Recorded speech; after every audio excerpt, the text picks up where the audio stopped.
한 나라의 운명을 통째로 바꿀 수 있는 수십조 원짜리 디지털 보물이 있다. 상상이 되시나요? 쫓겨난 지도자, 그리고 국제사회의 강력한 제재, 이 속에서 피어난 거대한 미스터리는요, 단순한 소문 그 이상입니다.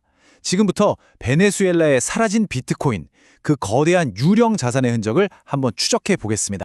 니콜라스 마두로 정권이 무너지던 그 혼란스러운 시기예요. 베네수엘라 안팎에서 정말 믿기 힘든 이야기가 솔솔 흘러나오기 시작했습니다. 정권이 아주 비밀리에 그 누구도 추적할 수 없는 어마어마한 양의 비트코인을 숨겨뒀다는 소문이었죠. 이게 바로 현대판 보물찾기의 서막이었습니다.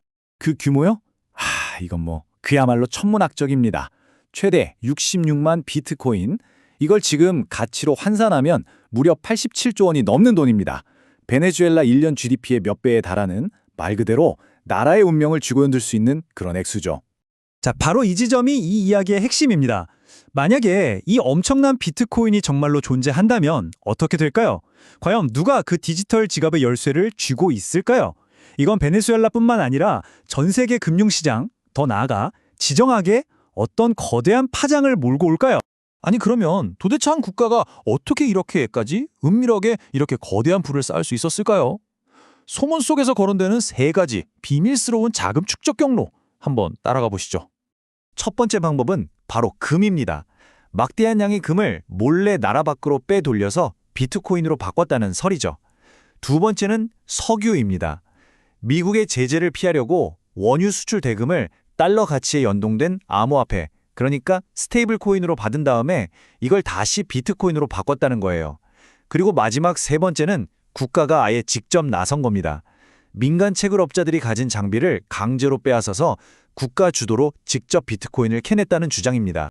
이게 얼마나 엄청난 이야기인지 감이 오시나요? 만약 이게 사실이라면요, 베네수엘라는 전 세계에 존재하는 모든 비트코인의 약 3%를 손에 쥐게 되는 겁니다. 3%요? 이건 국가 단위로는 단숨에 세계 최대 비트코인 보유국이 된다는 뜻입니다. 아니 근데 도대체 왜 베네수엘라는 이렇게까지 위험한 계획을 세워야만 했을까요? 그 답은 바로 지정학적인 절박함에 있습니다. 이건 제재와 석유, 그리고 비트코인이 얽히고 설킨 생존의 문제였던 거죠. 핵심 키워드는 바로 고립입니다. 미국의 강력한 제재 때문에 달러를 기반으로 돌아가는 국제 금융 시스템에서 완전히 쫓겨난 거예요. 그러니 누구의 허락도 감시도 필요 없는 새로운 금융 파이프라인이 절실했겠죠. 비트코인은 바로 그 완벽한 탈출구가 될 수 있었던 겁니다. 지금 보시는 이 두 그림이 그 차이를 정말 극명하게 보여주죠. 왼쪽에 있는 석유는요, 유조선이 있어야 하고 바다 위에서 붙잡힐 수도 있는 물리적 자산입니다. 하지만 오른쪽에 있는 비트코인은 완전히 다른 게임이죠. 오직 암호화된 개인키, 일종의 비밀번호만 있으면 전 세계 어디서든 꺼내 쓸 수 있고 이걸 물리적으로 빼앗는다는 건 불가능에 가깝습니다. 바로 이 지점입니다. 디지털 자산이 현대 지정학의 판도를 바꾸는 지점이요. 아무리 강력한 군사력을 가진 초강대국이라도 이 암호화된 디지털 지갑 앞에서는 그 힘이 무력해질 수 있다는 걸 보여주는 아주 상징적인 사건이죠. 자, 그런데 여기서 잠시 숨을 좀 고를 필요가 있습니다. 지금까지의 이 흥미진진한 이야기는요, 아직까지는 전부 소문일 뿐입니다. 확실한 증거는 어디에도 없거든요. 이제부터는 이 미스터리를 둘러싼 엇갈리는 증언들을 한번 들어보겠습니다. 그게 문제입니다. 결정적인 증거가 없어요. 블록체인상에서 이 거대한 자금의 흐름을 이거다 하고 딱 증명하는 데이터가 아직 발견되지 않았습니다. 결국 우리는 퍼즐 조각처럼 흩어져 있는 여러 정황과 서로 다른 주장들에 맞춰보면서 진실에 다가갈 수밖에 없는 거죠. 먼저 회의론자들의 목소리부터 들어보죠. 예전에 정부의 채굴 장비를 몽땅 빼앗겼던 한 현지 사업가는요, 정부의 부패가 너무 심해서 국가가 체계적으로 이렇게 막대한 자금을 모으는 건 절대 불가능하다고 단언합니다.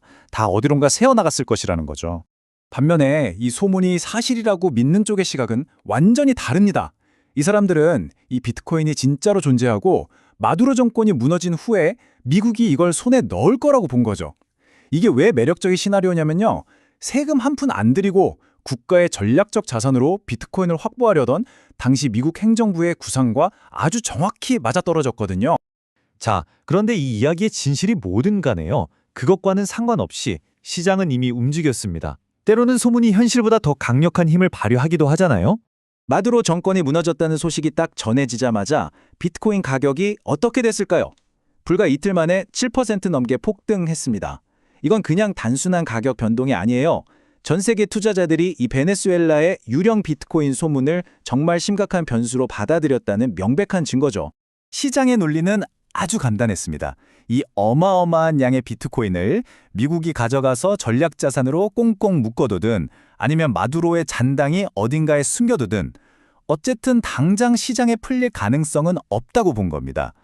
공급 충격이 없을 거라는 계산이 딱 선 거죠. 결국 생각해보면 베네수엘라의 비트코인이 실제로 있냐 없냐는 어쩌면 부차적인 문제일지도 모릅니다. 더 중요한 사실은요, 이제 암호화폐가 강대국들의 지정학적 체스판, 그리고 현대판 보물찾기 이야기의 한가운데 서게 됐다는 겁니다. 시대가 바뀐 거죠. 이 사건은 우리 모두에게 아주 근본적인 질문을 던집니다. 국경도 물리적인 제약도 없는 이 디지털 금의 시대에 과연 진정한 권력은 누가 그리고 어떻게 쥐게 될까요? 어쩌면 이게 바로 우리가 앞으로 마주하게 될 새로운 세계의 모습일지도 모릅니다.